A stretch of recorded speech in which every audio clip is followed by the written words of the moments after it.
Vakratunda Mahakaya Suryakoti Shamaprabha Nirvignam Gurume Deva Sarvakayeshu Sharvada.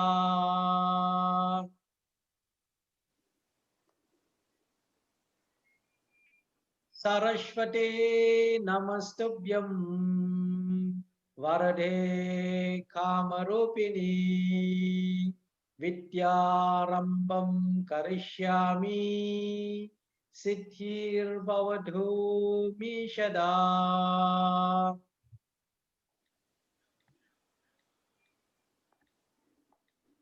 Suklam Bharadaram Vishnum Shashivarnam Chaturbhujam Prasanna Varanam Dhyayet Sarva Vigno Pashantaye.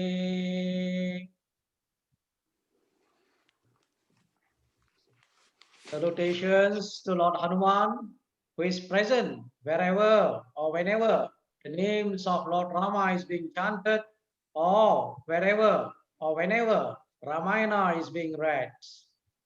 Yatra yatra Raghunama Kirtanam, tatra tatra Krisamasta Kanjalim, Bashpavari Paripurna Lochanam, Maruthim Namatta Raksha Shantakam. Pujantam Ramarameti Maduram Maduraksharam Aruya Kavita Shakam Vande Valmiki Kokilam.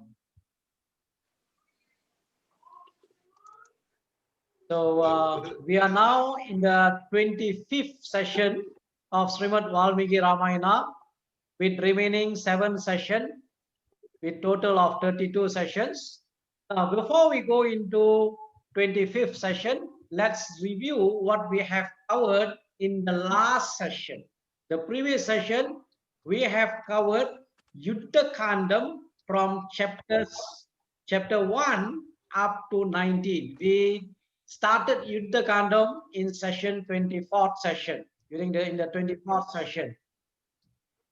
So in the previous sessions, we have looked at the end of Sundara Kandam, when Hanuman came and narrated to Rama all that he had done in Lanka.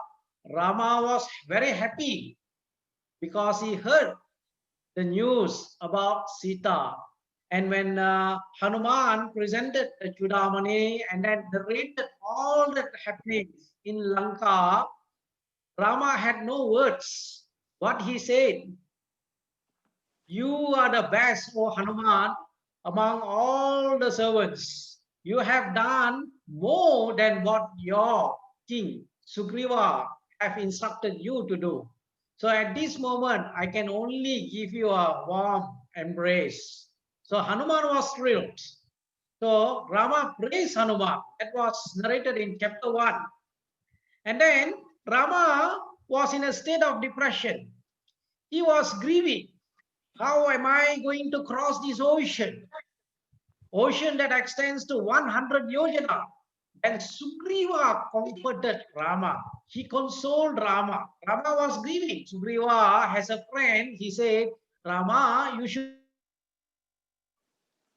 not grieve. One grieves, the strength is going to go away. Grief robs one's strength. So that is why one should not grieve." So Sugriva gave a lot of comforting message to Rama. Okay, as a friend, Sugriva did that. And Rama later requested Hanuman to describe about Lanka in detail. And Hanuman gave a very detailed description about Lanka, all parts of Lanka, the northern gate, the southern gate, the eastern gate, the western gate. Then Rama will fix a time for them to move forward towards Lanka, towards the ocean. And during the journey, he recollects, he remembers Sita, and then he again started to be frustrated and depressed. And Lakshmana will console Rama. And then in Lanka, Ravana will call for meeting with his ministers. So he called for a meeting with his ministers to discuss what we need to do. So, but the demons, the Rakshasas, they were inspiring Ravana. Do not worry about Rama, Lakshmana, or even the Vanaras. Even one Indrajit is enough to defeat all of them. And all the demons were just praising Ravana. Only Vibhishana spoke differently than all the other Vanaras, Prahastras, and all the Vanaras, sorry, all the demons were glorifying Ravana that you will not have any problem at all in defeating Rama. So Vibhishana advised Rama, several times Vibhishana advised Rama, not only during the assembly, again, privately he did went to Ravana's place and advised Ravana to restore Sita to Rama. But Ravana did not hear, did not want to listen to Vibhishana. He said, no way I'm going to restore Sita to Rama. And again, Ravana goes to the assembly hall. Again, the Vanaras were all, they said, you do not have to worry anything about Rama. You just stay where you are. We will go and defeat Rama and Lakshmana. Okay, then Maha Parashva advised Ravana to force himself on Sita, but Ravana said that is not possible because of the curse from Brahma. Actually, Ravana had a curse not only from Brahma, but also from others as well, from Nalla Kuvera and all the others. He had a curse. Vedavati also cursed Ravana. And Vibhishana again and again informed Ravana about the arrow of Rama, Rama's arrow. And if Ravana do not restore Sita to Rama, the whole Lanka is going to be destroyed. Indrajit quickly criticized Vibhishana for words that he has spoken to King Ravana. And Vibhishana told Indrajit, you are a young boy. You have a lot to learn. And again, Ravana cannot hear anymore the words that was spoken by Vibhishana that was not favorable to him. So he asked, he requested, he actually wanted Vibhishana to get out from there and he do not want to see Vibhishana's face again. So Vibhishana had no choice. Within an hour, he left the Lanka and he went to Rama's place. So he reaches Rama's place. He was waiting in the sky, waiting for Rama, waiting for the instruction for Rama, for him to land and to meet Rama. The Vanaras were against Vibhishana coming into Rama's camp. But Rama asked one by one, getting their opinion. What shall I do? What is your opinion? This is something like in terms of leadership, it is a democratic leadership, getting the viewpoints of the people before making a decision. So all the Vanaras, including Jambavan, including Sugriva, was not in favor of Vibhishana coming to Rama's side. The Sugriva said he's coming from enemy. He has betrayed his brother. How is it possible that we can trust him? So Sugriva did not reflect on himself. He also did the same to his brother Vali. But Rama accepted Vibhishana because Hanuman spoke on behalf of Vibhishana. Based on the words spoken by Hanuman, the recommendation given by Hanuman, Rama accepted Vibhishana. And the most important, very important sloka in Valmiki Ramayana is this sloka in chapter 18, verse 33 of Yuddhakanda, when Vibhishana surrendered to Rama, Saranagati of Vibhishana. Okay. And chapter 19, Vibhishana joins as an associate on Rama's side. Something to recall from chapter 1 that we have looked at in Yuddhakandam in session 24th session, when Hanuman narrated all the happenings, whatever things that he has accomplished in Lanka, and also the discovery of Sita, Rama said, "Oh Hanuman, a great and extremely rare feat that has been accomplished by you, O Hanuman. And you have done a great service to King Sugriva." And what did Rama say? This is a very important thing about followership. We learn about leadership, but not many of us learning about followership. About followership, Rama said, in this world there are three types of followers or servants. The best of them carries out the work allotted to him by the masters and goes even further, creatively anticipating the master's wishes, fulfilling them too. A mediocre or an average follower or a servant does not, though capable. He can do more, but he will not do. He won't do anything more than what the master commanded him to do. And the worst one is, though capable, he can do, able to do, but not willing to do. That is the worst category. And then Rama said, Hanuman, you are the best, O Hanuman. You did a lot more than what King Sugriva had asked you to do, yet did not do anything which the master would have been displeased about. By finding out whereabouts of Sita, you have truly given a new lease of life to Lakshmana, to me, and to the whole dynasty of Raghu. What can I give you as a reward? At this moment, I can only give you my warm embrace. So saying, Rama warmly embraced Hanuman, who was thrilled. So in chapter 1, we learn about followership, types of servants, types of followers. Earlier part, we learned something about leadership, Rama's leadership, Sugriva's leadership. Okay. Now, the other important part, as I have mentioned earlier, is this. Everyone should remember that the entire Valmiki Ramayana, in fact, not only Valmiki Ramayana, the ultimate people look at is this particular sloka, and this sloka is called the Charama sloka or ultimate sloka. We learn Charama sloka in Mahabharata. There is also a Charama sloka in Varaha Purana. In Mahabharata, the Charama sloka is found in the Bhagavad Gita. Bhagavad Gita is part of Bhishma Parva. Bhishma Parva is one of the book in the Mahabharata. Okay, there are Mahabharata consists of 18 books. Valmiki Ramayana 7 books, 18 books in Mahabharata. So Bhishma Parva is a book where Bhishma became the commander of the army. First, during the time when Bhishma was a commander of the army, for 10 days he fought. So during the first day, before the commencement of the war, the Bhagavad Gita.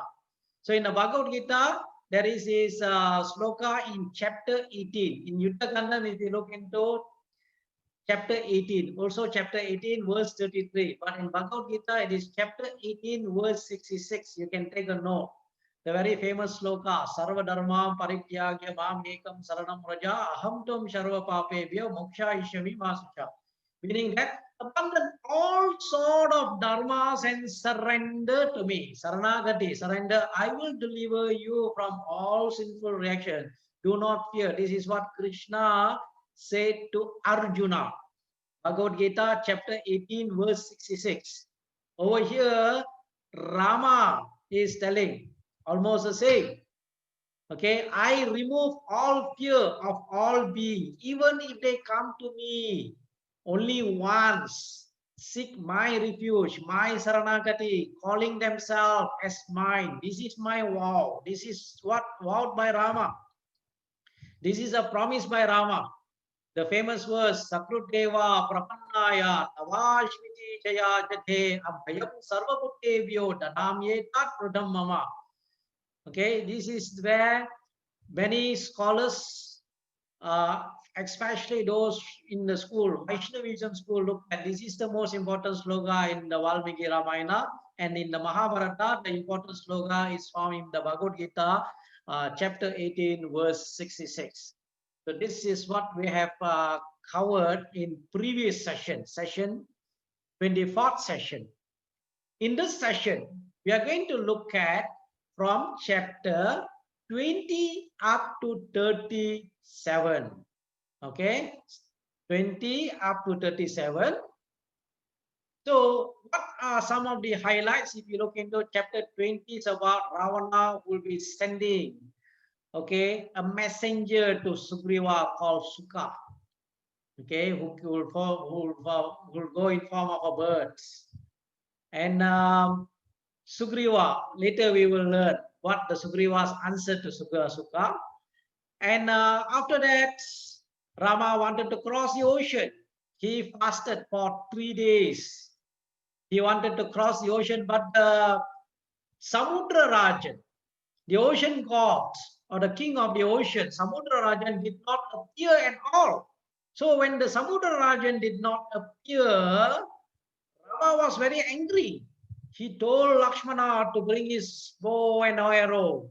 So when he was ready to release his bow, then the ocean god, Samudra Rajan, appeared and prayed to Rama and surrendered to Rama and told Rama, the only way that you can cross this ocean is to build a bridge. And he will give some upaya, who will be able to build a bridge. So he will direct to Nala. Nala is a son of Vishwakarma, the architect of gods. So Nala will be assigned to build the bridge. Okay, that will be a very beautiful part later on we are going to look at.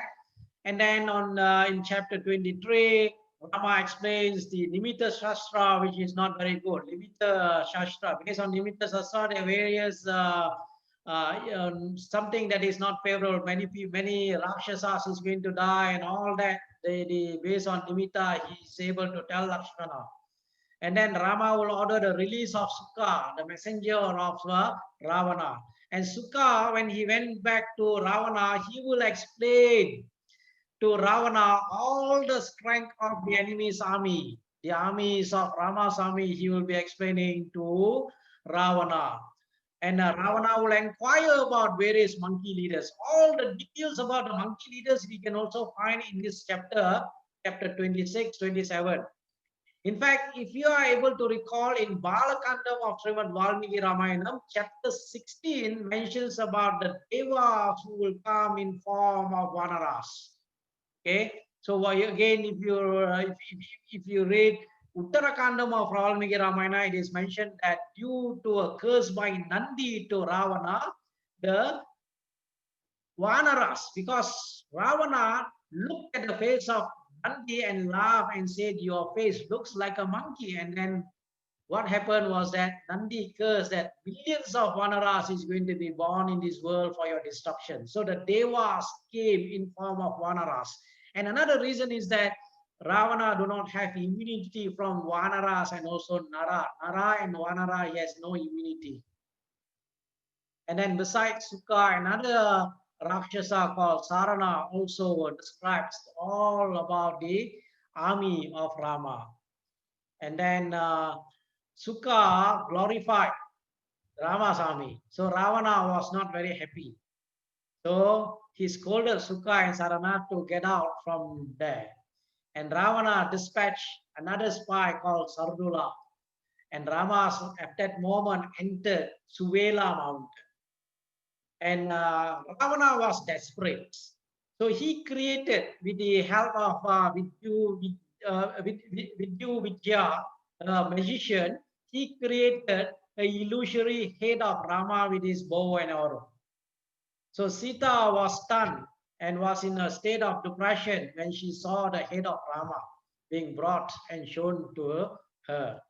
But when Ravana left, Sarama, who is said to be the wife of Vibhishana, we won't find it is mentioned in Yuddhakandam, but you will find it in Uttarakandam. Restored confidence of Sita. And Sarama was there to console Sita.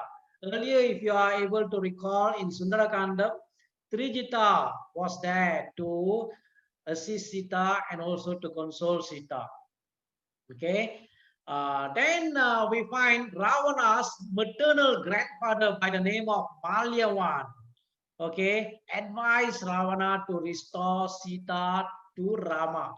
In fact, Malyavan said Rama might be Vishnu himself, but Ravana did not even listen to Malyavan. Malyavan was a great strategist. Malyavan gave an advice, but Ravana did not heed the advice of Malyavan. And then, of course, the last part of today's session is chapter 37, where Vibhishana will spend spies to Lanka. His followers, he will be sending to Lanka. Okay, now in chapter 20, a spy by the name of Sardula surveyed the strength of Varana forces and reported to Ravana. The strength of Rama's forces and reported to Ravana. So he was giving all the strength of the Rama's forces. There is nothing mentioned on any of the weaknesses, but all the strength. Ravana then later summoned Sukha and said, go at once to the shore and say to Sugriva. He is sending actually an ambassador, a messenger. Messenger is to be sent to Sugriva. Ravana is sending a messenger. See, Ravana is trying various strategies. Sama is no way. Okay. Dama also no. Beda.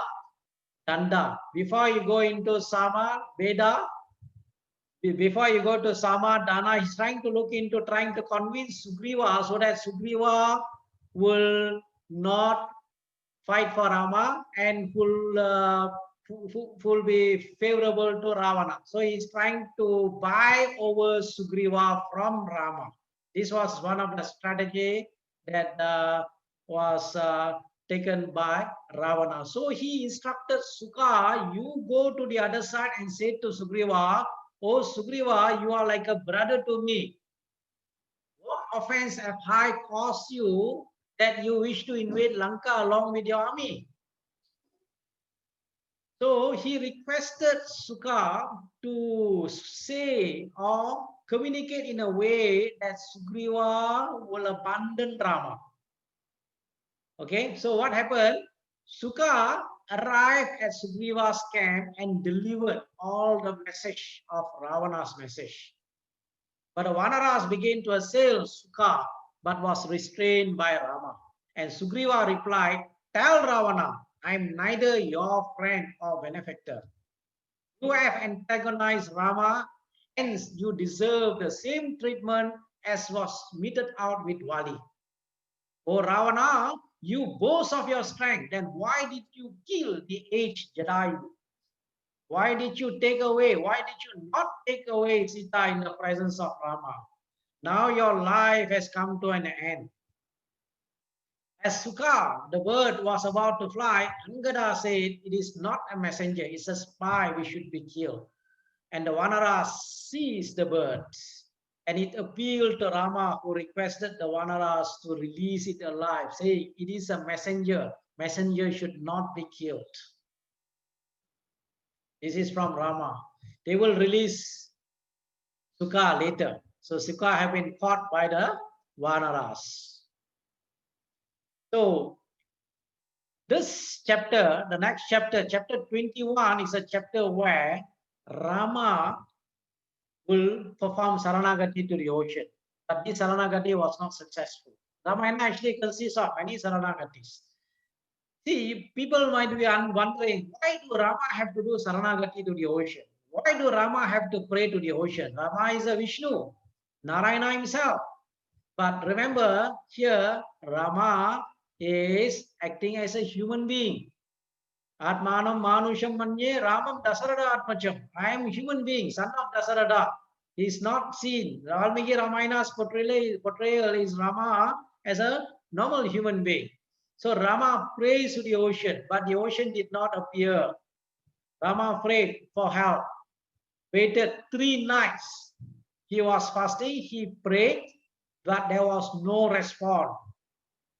When there was no response from Samudra, Rama was angry and he vows to dry up the ocean so that the army can cross over to Lanka. Rama was angry. He picks up his bow and arrow to dry the ocean.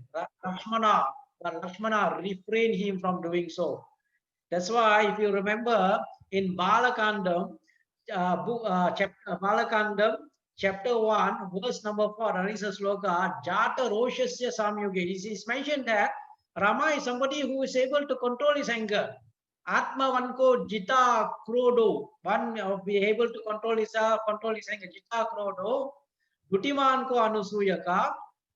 Tasya Bibyati Devasya Jata Roshasya Samyuge. There is a way that even when he becomes an angry, even the devas will become scared.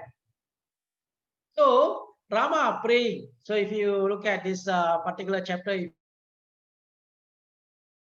you read through, Rama praying on a grass, Darba.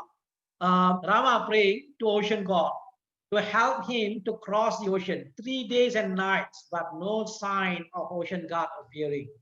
Rama became impatient and in anger he said to Lakshmana, here is an example of Lakshmana, how the wicked misinterpret the noble man's virtue. They think it is his weaknesses. The world respects only man who is loud and noisy, vain and aggressive. Neither fame nor victory is won by peaceful approach, O Lakshmana. See what I do now. Bring my weapon and bring my missile. I shall dry up the ocean so that the Vanaras may walk to Lanka. Rama got hold of his formidable weapon and took a terrible missile and discharged to the ocean. So mountainous wave rose in the sea. There was a terrifying roar from the ocean. Even Lakshmana was frightened. So here, if you look into some of the words that were spoken by Rama, if you see, sometimes it's true in nature. Good-natured people are taken for granted. So this verse in chapter 21, verse 14, verse 15, and verse 16, it says very clearly, what arrogance of the ocean, who does not appear himself personally before me. In this calmness, forbearance, kind-spokenness, and straightforwardness, this quality of a noble man give weak results when directed towards those having no virtues. So he further says, the world honors that man who boasts himself, is corrupt and shameless, runs about in all directions, advertising himself and commits every kind of excesses. Excess. Okay, something like happening today. It's also happening today, but Rama said this long ago. So he told Lakshmana, oh Lakshmana, in this world it is not possible to obtain fame, glory, or victory at the end of the battle by conciliation. So he requested Lakshmana to bring his bow and arrow. So Rama looked at the ocean in anger. He said, I shall dry up the entire ocean. Deprive of your essence, O ocean, only sand bait will remain. He took Brahmastra and hurled towards the ocean. The effect of it was unimaginable and beyond description. Mountains began to shake. Waters of the ocean stirred up so suddenly with such a force as it appeared that the ocean would overstep its bounds and submerge the land. The Samudra Rajan, the deity proceeding over the ocean, then rose from the ocean and meekly approached Rama. To Rama, who was standing, burning with anger, his weapon ready to discharge the most deadly missile, the Brahmastra. The ocean said, Rama, everything in nature is governed by immutable law, which alone determines the inherent characteristics of every element in nature. So in accordance with that law, it is natural for ocean to be impassable. Yet I suggest a way out. I shall indicate the path by which the Vanaras will be able to go to Lanka. Rama asked the ocean, against whom shall I direct this unfailing missile which has been ready for the purpose of drying the ocean? And the ocean pointed out to the well-known Dumakulya, inhabited by sinners. Directed to this spot, Rama's missile dried up the ocean from there in order to compensate for this action. Rama blessed that piece of land. You will be fertile, you will be full of fruit-bearing trees. The ocean says, Rama, here is Nala, who is the son of Vishwakarma, the architect of all, architect of Devas, Vishwakarma. Let him construct a bridge across this ocean, for he is as good as his father. I shall gladly support that bridge.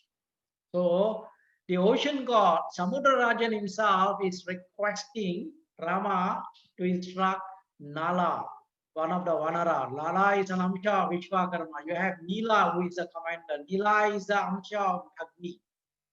So Nala here. So Nala at once voluntarily offered. What the ocean has said is indeed true. I shall construct a bridge across these waters, and I am as proficient as my father.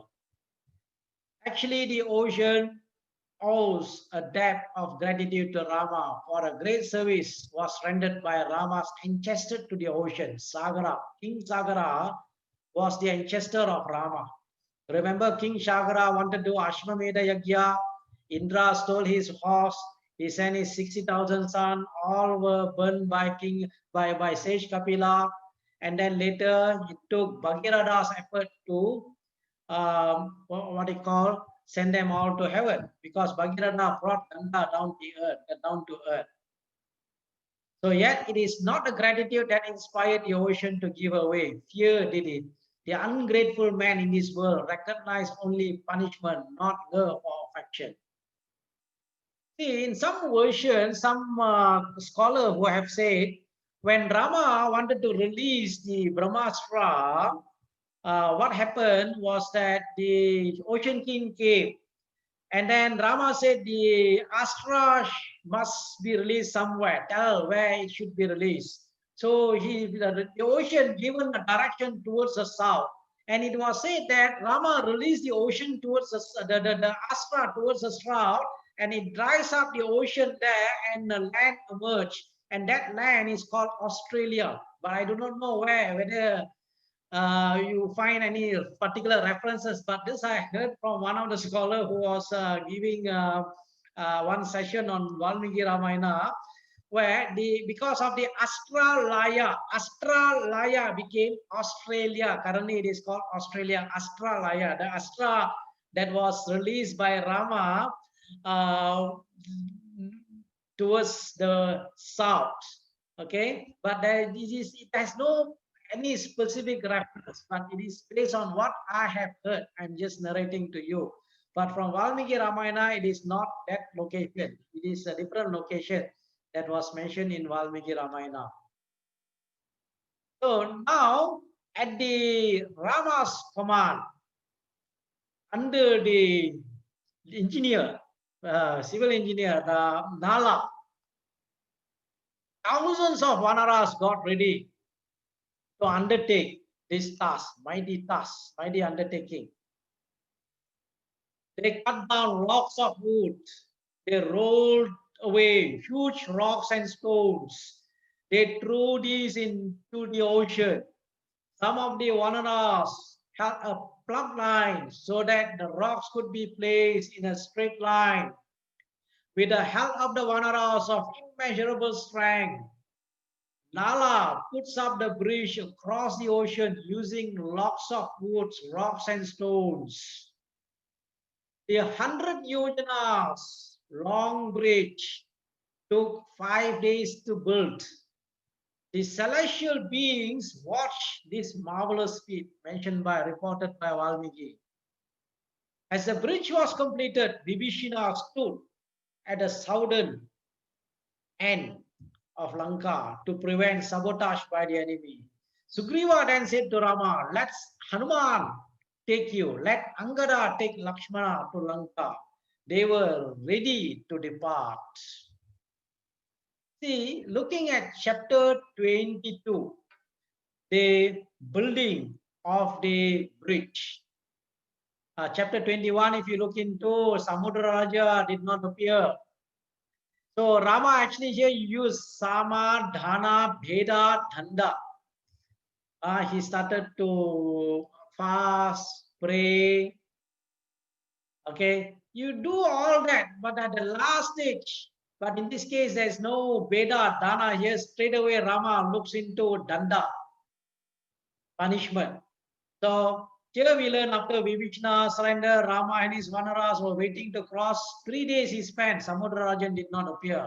So when Samudrarajan did not come to meet Rama, Rama got angry and he was about to let loose his arrow, saying that he's going to dry up the ocean.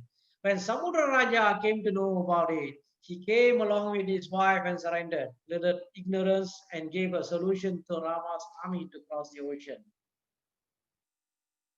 So, Vanaras building the bridge. People in the field of management will be familiar with the word kaizen. Japanese use the word kaizen, means continuous improvement. Every day, today, tomorrow will be better than today. The next day will be better than you improve yourself continuously. That's what was done by the Vanaras. The construction of the bridge took 5 days. Construction progress, first day, 14 yojanas. Remember, total distance of the bridge is about 800 miles, 960 kilometers. It is mentioned by Valmiki. 14 yojanas on day one, second day 20 yojanas, third day 21, and then they improve further 22 and 23 on the third, fourth, and fifth. So 100 yojanas was completed. So thousands of years ago, this concept of continuous improvement has been applied by the Vanaras. It's not something new that was created by the Japanese, that was introduced by the Japanese. But the Vanaras, anyone who studies the Ramayana will know Vanaras apply the Kaizen principle, continuous improvement. One more thing in the construction of the bridge, which is not found in Valmiki Ramayana, you will find in some of the regional Ramayana version. And the Alvars means those who, the saints, Vaishnava saints in Tamil, who have what they call sung many songs glorifying Narayana, Rama, Krishna. So in one of the Alvar did mention about the contribution made by the squirrel service to Rama, and this is not found in Valmiki Ramayana. It was said that a squirrel was doing something funny when Vanaras were constructing the bridge. There was a squirrel who was doing something funny. He was rolling in the sand, then shaking off its body to deposit sand particles among the rocks brought by the monkeys. When asked by the Vanaras, the squirrel said, I'm making my small contribution to build a bridge for ending injustice to Sita. The monkeys roared in mocking laughter. They never heard such anything so foolish. Listening to this, Rama remarked, blessed will be the little squirrel. The squirrel is doing little work to the best of his ability. Therefore, the squirrel is as great as the greatest of you. Never despise those who are not as strong as you. What truly matters is not the strength one has, but the love and devotion with which one works. Then Rama gently stroked the squirrel on his back, and it's believed that the marks of Rama's three fingers are still seen on the squirrel's back. So the squirrel's back, Rama stroked, and he says that squirrels have the mark three lines on its back. But this, of course, it is a story, but the story is not in Valmiki Ramayana, but you will find in many of the regional versions of Ramayana about the service that was made. Because it was said that all the living beings, everyone wanted to help Rama, including the service of the squirrel who did great kainkariya of service to Rama. And chapter 23 is not a long chapter, it is just 16 slokas. And this 16 sloka is all about the evil portents that Rama will tell Lakshmana based on Nimitta Shastra, based on the study of the natural environment that are taking place, he sees that Rama sees several omens pointing to great imminent destruction of the Rakshasas. And then Rama tells Lakshmana, need to march towards Lanka without much delay. Okay, not a long chapter, 16 chapter, but it is all something on Nimitta Shastra. We learn about Nimitta Shastra, we learn about Sapana Shastra, many things in the past. Nimitta Shastra, if you remember, when the Dasarada, Rama, Sita, Bharata, Lakshmana, all of them after wedding of Rama, Lakshmana, Bharata, and Satrughna, they are all from Midala. They are going towards Ayodhya. There were a lot of evil portents. The Nimitta Shastra was not very good, and then Parashurama came. Something like that. You would study about Nimitta Shastra and also Sapana Shastra. You learn in Ayodhya Kanda. You learn in Sundara Kandam. Also there. So this chapter is about that, about Nimitta Shastra. And soon Rama reached the other side of the ocean. He beheld Lanka, his heart sought Sita. Rama said to Sita, look, O Lakshmana, the beautiful city on the hill which was constructed in the days of yore by architect Vishwakarma. And then Rama said to Sugriva, order the release of the messenger of Ravana, Sukha. As soon as he was released, Sukha returned to Ravana palace and reported to Ravana. I went to Sugriva and gave him your message, but the Vanaras caught hold of me and would have killed me but for Rama's timely intervention. They have built a bridge and have crossed a formidable ocean with the Vanaras army. Rama, with his deadly weapon and missile is here. Only two courses are open to you now. Either restore Sita to Rama or fight. This is what mentioned by Sukha. Ravana declared, I'm not going to give up Sita, even if I have to fight with the gods and demons. I'm eagerly waiting to shoot Rama. Rama had no idea of my might. At the same time, Ravana was anxious within himself. He had a fear within him. Then Ravana called upon two demons, Sukha and Sarana, and said to them, effectively mask your identity and penetrate into the enemy's army. Ascertain its strength and report everything in detail. I could not believe it when I was told that they had built the bridge across the ocean. But now there is no doubt they are about to fight. Hence, it is good that we should have a correct account of their strength. The demon disguised themselves as Vanaras and entered the Vanaras. They entered the Vanara forces. Seeing the vastness of the army, they were bewildered and could not estimate their number and their strength. When they were there, Vibhishana able to identify them. Vibhishana caught the two spies and took them to Rama and said, here are the two demon spies, O Rama. They deserve to be executed. Rama said to them, have you seen everything, O demons? Then go back to Ravana and report to him. If you have not seen everything, I shall gladly ask Vibhishana to show to you, so that you can present a full and complete account of our strength to Ravana. Thus, released by Rama, they went to Ravana, and Sarana said to him, O king, I was caught by Vibhishana, but it was Rama who saved my life. He asked me to convey to you the message that he would invade Lanka and destroy it tomorrow itself. Enough of this hostility with Rama, O king. Please make peace with him. But again, Ravana not want to listen. Ravana says sternly to Sarana, you are frightened, O coward, but I will not give up Sita. Immediately Ravana went up the palace. From there he saw the whole country covered by Vanara forces. Ravana thereupon commanded Sarana, come here and point out to me who is who in this army. Who are the commanders and what are their strength? Then Sarana replied, that powerful Vanara standing at the head of the army whose shouts Lanka shakes is Nila.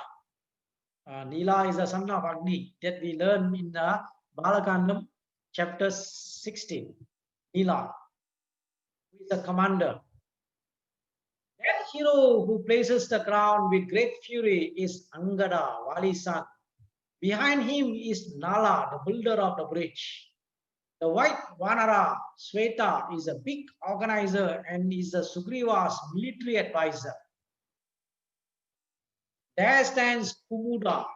There is Khanda, surrounded by countless Vanaras.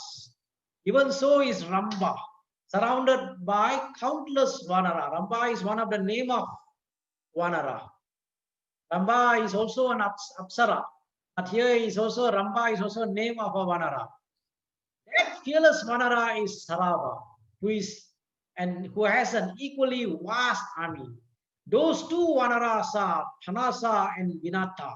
Vinata, you remember, was the Vanara who was sent by Sugriva to search for Sita in the eastern direction. Prodana is a mighty commander, undoubted and fearless. Even of that, there is Gavaya, stands at the head of the huge force. Gavaya is also one of the Vanara who sent towards the southern direction under the commander of Angada. Even the commanders of this mighty army cannot be counted. They are all great heroes. They are all utterly dedicated. They are all dedicated to the cause of Rama and determined to win. And then he further says, there stands another leader, Hara, who is followed by numerous commanders of the army. And then there is Dumra, a leader of another tribe. And yet another tribe led by powerful Jambavan, who once assisted the king of gods Indras and won many boons from him. And you see the lordly Vanara, whom all the other Vanaras gazing at. He is the Ramba. Gigantic form you see there is Samdana. Then there is another Vanara called Krantana, who is said to be begotten by God of fire. Even so, another leader called Pramati, a Vanara of incomparable mind. There is another tribe known as Golangulas. He is a mighty Vanaras called Gavashka. Another tribe of Vanaras inhabit the foremost among the mountains. They are all different color of incomparable and fierce valor. All of them are assembled here. And all of them are standing there filled with eagerness, in readiness to fight and destroy Lanka. The supreme commander, Satabali, is also seen there. Desirous of victory, he worships sun every day. All of them dedicated to the cause of Rama, to whom they are devoted. For his sake, they are ready to give up their very life. And it was Sukha's turn to give description of the heroes on the enemy side, on the Rama side. He said, those Vanara you see there in truth are offspring of gods and demigods. They have immeasurable strength. They can even change their forms. The two commanders you see over there are known as Mainda and Divida. Mainda and Dividas are son of the Ashwini Kumaras. Ashwini, there are Ashwini Kumaras. Ashwin, twin Ashwin. In Mahabharata, Ashwini Kumara also came to assist a lot in form of Nakula and Sahadeva. It is said that they had a taste of nectar of immortality. Okay? Surely you recognize the Vanaras over there. He is the same Hanuman who burned Lanka. You are probably aware of the two standing near Hanuman. There are Rama and Lakshmana. The one standing next to Hanuman is Rama, who adheres to Dharma and who is protected by Dharma. The Shastra mentioned one who protects Dharma will be protected by Dharma. He is the past master of all branches of knowledge, and he is equipped with the supreme missile known as Brahma missile, Brahmastra. If he so desired, he could split split the heaven and even split the earth too. His anger is that. So he is equal to Indra. Lakshmana standing next to him is Rama's alter ego and would not mind doing anything to secure Rama victory. And no doubt you will recognize Vibhishana is with them. I hear that Rama has already crowned him, I had already made him the king of Lanka. You see, Sugriva is there. The necklace he wears, the celestial necklace he wears, as also Tara, the wife of Vali, and the kingdom of Kishkinda, all bestowed upon him by Rama after he killed Vali. Behold, O great king, the mighty army which looks like a planet of fire. Considering its strength, take such steps as to ensure your victory. This is a description that has been given by Sukha and Saranas. And when Sukha and Sarana narrated all that to Ravana about the strength of the enemy, that is the strength of the Rama's army, Ravana was worried. He had the fear, but he directed his fury to the two spies, Sukha and Saranas. He said to them, traitors, you sing in front of me the praises of my enemy who are about to fight with me. Okay, you have to remember when you are talking to the boss, when you are talking to the king, when you are talking to the leader, do not praise the other side or the enemy. This message was also said to Yudhishthira and Pandavas by sage Daumya. Daumya was a sage who was with the Pandavas before they went to Virada's kingdom. Before they have to go in Anyanavasa, they have to be incognito when they went to the Madhya Desa, that is the kingdom of Virada, to stay during their time of what they call Anyanavasa. Daumya mentioned to Yudhishthira, you are going to serve a king. So what are the things that you should do? One of the things mentioned is this: you should not sing praise of other kings in front of the king. So this is what Ravana also says. Of what value is your scriptural learning if you do not even know how to talk in front of a king? I would have killed you for this misbehavior, but considering your past services to me, get out of here immediately. Then Rama commanded other spies to come to him. Go, he ordered them, go to Rama's camp at once and find out, without arousing anyone's suspicion, what Rama's plans are. Watch carefully and report to me how he sleeps, how he wakes up, what he's doing now. One who does knows the habits and movement of the enemy easily overcomes him. Now they entered Rama's camp, but Vibhishana detected their presence. But merciful Rama had them flee. At the same time, the Vanaras assaulted them. Thus arrest the spies returned to Ravana and reported to Ravana. Sardura reports in this section. This chapter is about again the report by the demon, the Sardula to Ravana about the Rama's army. Something similar that what has been reported by Sukha and Sarana. Sardura will explain the might and preparation of Rama's army, advises war or return of Sita. Ravana again dismissed the idea of returning Sita. Ask Sardara for more details about Rama's army. Sardara will provide a list of prominent leaders and their unique strengths and weaknesses. Again, the details will be given by Sardula to Ravana.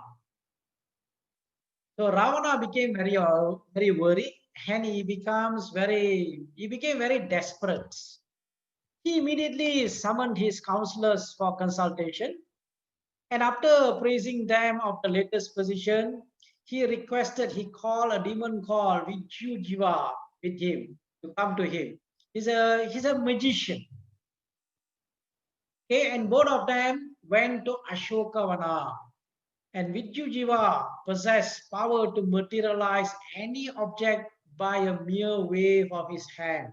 And Ravana said to him, create an exact duplicate of Rama's head as well as his weapon and missile and give them to me. And at once the demon produced the desired article and received an expensive reward from Ravana. Ravana then proceeded in direction of which Sita was seated, followed by the demon. Calmly approaching Sita, Ravana said to her, "O charming lady, the man for whose sake you live like this, he whom you expect to recover, whom you expect to recover you from me, he who killed mighty demon like Kara, your husband Rama has been killed by me. That is the end of your hopes, O Sita, and the time has come for you to reconsider your position and be my wife. This Rama had hoped to kill me, destroy Lanka, and take you back. He had assembled a vast army with the help of Sugriva. He had even built a bridge across the ocean, and he actually arrived at the very gates of Lanka. The sun had set. Rama and his commanders were all asleep. Some of my soldiers quickly entered Rama's camp and killed all the commanders. While Rama was asleep, my commander-in-chief, Prahashtra, severed his head with a sharp sword. Vibhishana was taken prisoner. Lakshmana and his army under his command fled. Sugriva had his neck broken. Hanuman lies dead with his jaw broken to pieces. Jambavan is dead. Even so have the heroes has been disposed of without any resistance whatsoever. All the Vanaras have fled for their life and their leaders has been killed. This is what Ravana told Sita. And he further told Sita, I thought you would like to see your husband's head soaked in blood and sand. Here it is. Ravana motioned to with you, Jiva, to place Rama's head in front of Sita. And Ravana said, place the head of Rama in front of Sita, let her see for herself. Ravana then placed a weapon of Rama and the missile before Sita. Here is a weapon used by Rama, and here is the missile. Now I'm sure you will consent to be my wife. So after a moment of silence, Sita burst into tears and wailed aloud. Actually, if you look into two slokas, she's mentioning the word Kaikeyi. She mentioned, Kaikeyi, your wish has been fulfilled today. While crying, she mentioned the word Kaikeyi. She mentioned the name Kaikeyi twice. If you read chapter 32. Wailing thus aloud, Sita fell like a felled banana tree. Sita continued to lament, "O Rama, you have adhered to Dharma, but I have been widowed." Widowhood is considered to be an undesirable tragedy in life of a woman devoted to Dharma. What a tragedy! You came to save me, but gave your own life. Astrologers well versed in study have predicted that you will live long, but their prediction now have proven false. You were ever alert and wise, yet you have been slain in your sleep. When the time comes, even the impossible becomes possible. Time indeed is the greatest power on earth which brings everything to fruition.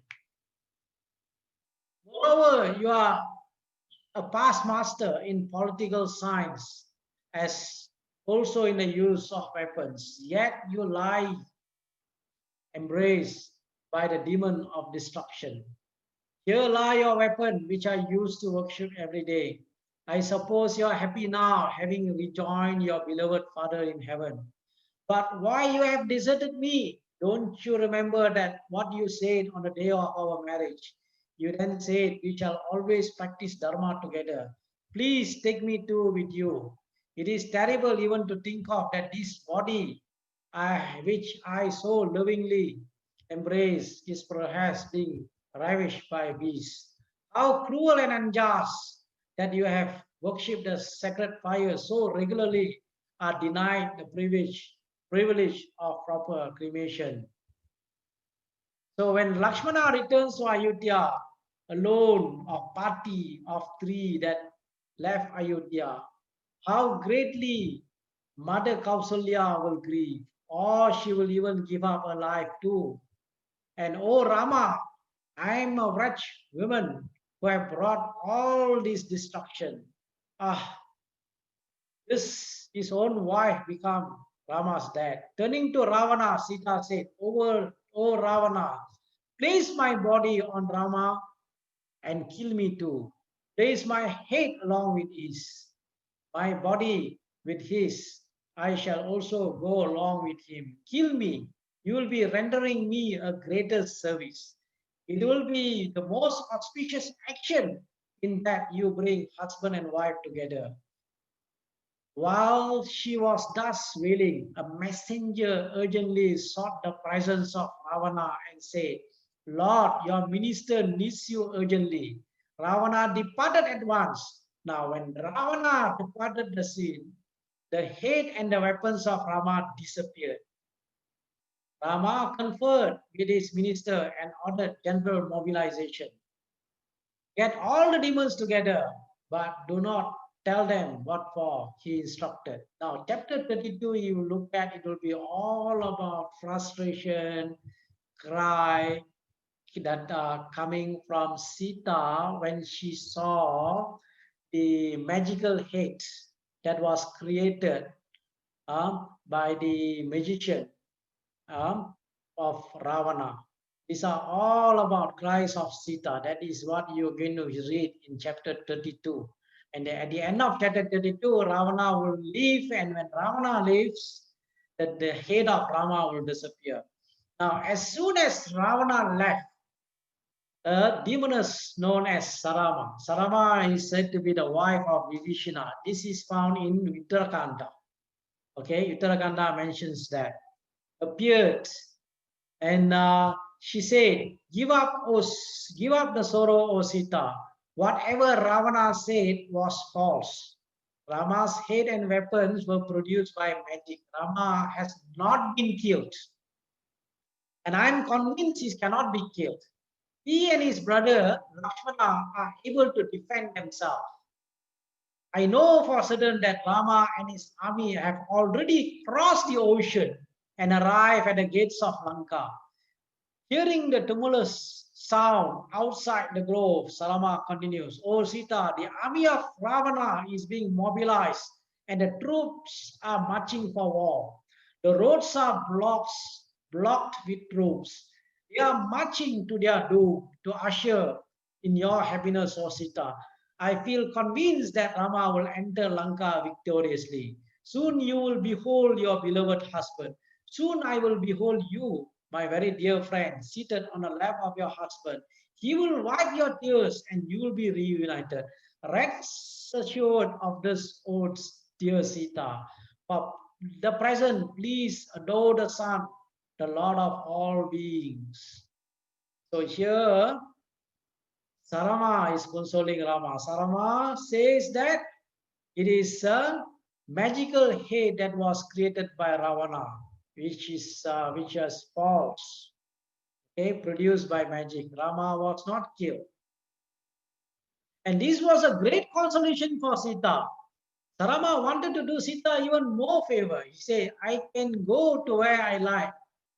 If you want, I can go to Rama, see him, talk to him, and return to you." But Sita said to Sarama, "If you do me a favor, Sarama, please go to where Ravana is and find out what he's doing and what his plans are." And Sarama departed at once, went to Ravana's court and reported to Sita. "I went to Ravana's court, heard all that took place. Many of his ministers advised him to restore you to Rama, make peace with him. Ravana's mother, that is Kaikasi, also severely advised him. Remember how easily Rama disposed thousands of demons in Janasthana, single-handed. Remember how heroic Hanuman performed impossible task of crossing over the ocean and discovering Sita. Even when thus advised by his ministers, his own mothers, Ravana remained stubborn, not wishing to give you up. Impending death befalls his mind. Rama will first take his life, then take you back, O Sita. At the same time, upon hearing the roaring of the Vanara forces, Ravana's army marched forward. They who had lost their luster, who saw no good coming out of the war, doomed by the sin of their ruler. So Ravana held counsel with his ministers. As his troop began to march towards the city gates, one of his counselors, who was his maternal grandfather, the father of Kaikasi, called Malyavan. More about Malyavan, if you read Uttarakandam of Ramayana, you learn about Mali, Sumali, Malyavan, all that. Mali, you have Mali, Sumali, all that, all of them, all of details about them is there. Malyavan said, the vital part of statesmanship is right judgment. And there are occasions when one should attack, and there are times when one should make peace. Ravana, the creator, gives birth to two types of sentient being in this world. One is divine, the other one is demonic. Bhagavad Gita chapter 16 provides the characteristics of what is divine and what is demonic. Daiva Asura 2. Okay. Dharma is a characteristics of former and adharma is the of the later. The pendulum swings constantly between these two. In Satya Yuga, the virtue dharma keeps adharma under control. In Kali Yuga, adharma prevails. In the present age, however, there is an imbalance between the two. You have, by your own wicked action of great magnitude, actually tilted the balance in favor of adharma. As a consequences, terrible destruction awaits you and your people. You have oppressed holy sages, devoted as you are to power and pleasure, but those peaceful and holy one carried on religious practices. And the smoke that arises from the sacrifices worshipped by them spread in 10 directions and brings the destruction of the demons, O Ravana. You have asked for immunity only to be killed by gods, demigods, and demons. Now you are being invaded by humans and Vanaras and other tribal people. I see terrible omens. Again, he will be describing about all the Nimitta Shastra, terrible humans. I think Rama is not Vishnu himself incarnate in human form. Hence, make peace with him. This was the advice given to Ravana by Malyavan. See, remember, number of people who have given him advice. So many people. And before he wanted to take Sita, Marisha. Okay, and then of course you have advice given to him by Vibhishana. Later Kumbhakarna also later again. Kumbhakarna again will come later on to give advice when he was being awakened. Kumbhakarna here, Malyavan advises him. His own mother Kaikesi advises him. His wife Mandodari also advised him. But he is not listening to any of their advice. He is adamant. So Ravana was furious once more. He thundered, you do not know what is correct or what is appropriate behavior. You who belongs to my court are advocating my enemy's cause. If Rama is Vishnu, then I have snatched away Lakshmi herself, who is in my possession.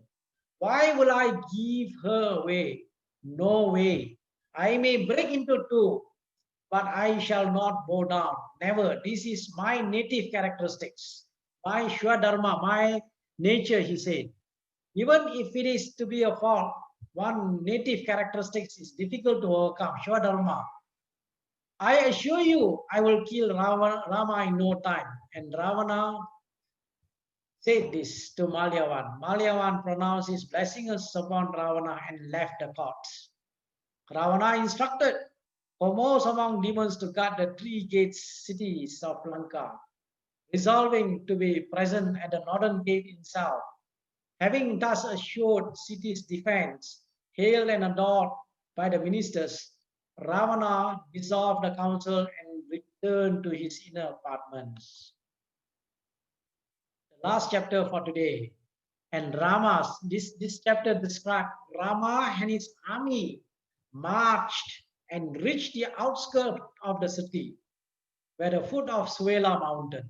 Vibhishana submitted to Rama, O Rama, my four counselors have latest intelligence. They went into the palace of Ravana, effectively disguised, and learned that the demon has got his army ready and also posted three mighty demons to guard three gates of the city, while he would himself guard the fourth, the northern gate.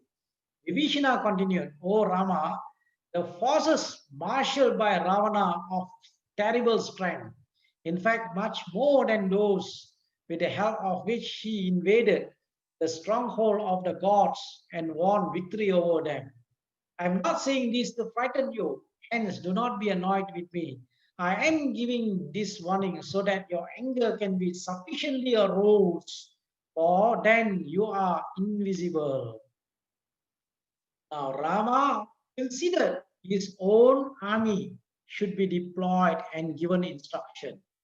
So he commanded Nila to take the eastern gate guarded by Prahasta. Angada should challenge Mahaparshva and Mahodara in southern gate. Hanuman should similarly attack Indrajit station at the western gate. Okay, and Rama said, I myself proceed towards the northern gate along with Lakshmana and fight with that brash demon who is the oppressor of the world, and I shall myself kill that wicked demon. The Vanara army should go, each tribe with its own distinctive appearance. By such uniform shall they be easily distinguished. They should not copy our appearance, so that Vibhishana and his four ministers, Lakshmana and I, could be easily distinguished. So that is the 37th chapter. That is 37th chapter is a chapter that we are going to stop or this session.